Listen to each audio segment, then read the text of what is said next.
17 मार्च 2023 international criminal court यानी ICC ने रूस के राष्ट्रपति व्लादिमीर पुतिन के खिलाफ वॉर क्राइम के आरोप में अरेस्ट वारंट जारी किया। इसके अगले ही दिन पुतिन यूक्रेन में मारियोपोल शहर की सड़कों पर घूमते देखे गए। जंग के दौरान इस शहर पर अब रूस का कब्जा है। लेकिन एक सवाल है कि आईसीसी क्या है जिसने पुतिन के खिलाफ अरेस्ट वारंट जारी किया।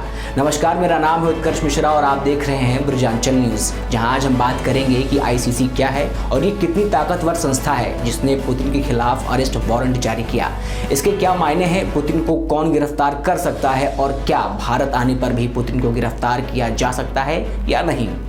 सबसे पहले जान लीजिए कि आईसीसी ने पुतिन के खिलाफ वारंट क्यों जारी किया है। आईसीसी ने राष्ट्रपति व्लादिमीर पुतिन को वॉर क्राइम का आरोपी बताया है। यूक्रेनी बच्चों को गैर कानूनी और अवैध तरीके से रूस ले जाने में पुतिन को दोषी माना गया है। आईसीसी ने ऐसा करने के पीछे 3 बड़ी वजह बताई हैं। पहला, व्लादिमीर पुतिन के पास यूक्रेन से बच्चों को किडनैप करके रूस भेजे जाने की जानकारी थी। दूसरा, बच्चों को किडनैप किए जाने की कई केस में पुतिन सीधे इन्वॉल्व थे। तीसरा, पुतिन को जानकारी होने के बावजूद अपने सैन्य अधिकारियों और लोगों को ऐसा करने से नहीं रोका।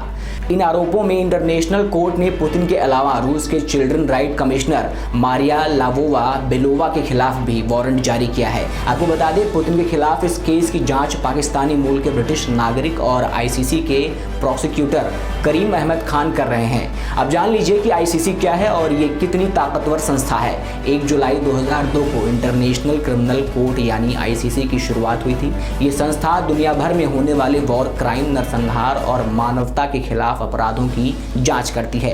ये संस्था 1998 के रोम समझौते पर तैयार किए गए नियमों के आधार पर कार्रवाई करती है। इंटरनेशनल क्रिमिनल कोर्ट का मुख्यालय द हेग में है।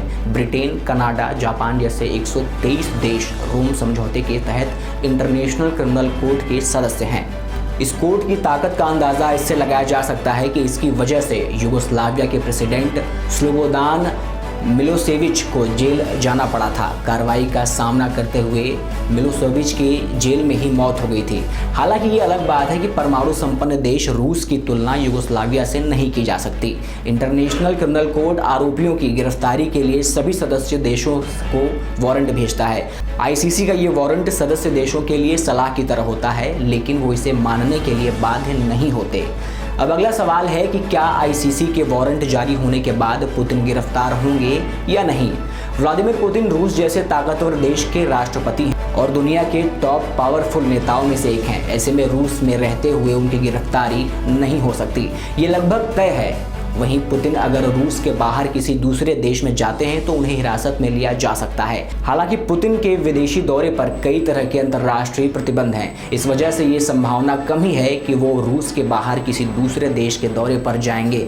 अगर पुतिन आईसीसी के सदस्य देशों का दौरा करते हैं तो वो हिरासत में लिए जा सकते हैं। और अब सबसे बड़ा सवाल, क्या भारत आने पर गिरफ्तार हो सकते हैं पुतिन? जिसका सीधा सा जवाब है नहीं। अब आप कहेंगे क्यों, तो सुनिए। भारत आने पर पुतिन की गिरफ्तारी नहीं होने की 2 बड़ी वजह हैं। पहला, भारत आईसीसी के सदस्य देशों में शामिल नहीं है, न ही भारत ने 1998 के रोम समझौते पर हस्ताक्षर किया है। ऐसे में आईसीसी ने जो वारंट जारी किया है वो भारत के लिए मान्य नहीं है। दूसरा, अगर भारत आईसीसी का सदस्य होता फिर भी वह इस आदेश को मानने के लिए बाध्य नहीं होता। इसकी वजह यह है कि आईसीसी का वारंट उसके सदस्य देशों के लिए भी एक सलाह की तरह होता है, न कि आदेश। अब आप सोच रहे होंगे कि गिरफ्तारी इतनी मुश्किल है तो फिर इस वारंट का क्या मतलब है। तो आपको बता दें कि पुतिन की गिरफ्तारी तो दूर, उसके पहले उनके खिलाफ मुकदमा चलाना भी आईसीसी के लिए बेहद मुश्किल है। इसकी भी 2 बड़ी वजहें हैं। पहला, रूस आईसीसी के सदस्य देशों में शामिल नहीं है। ऐसे में वहां से पुतिन को हिरासत में लेना नामुमकिन है।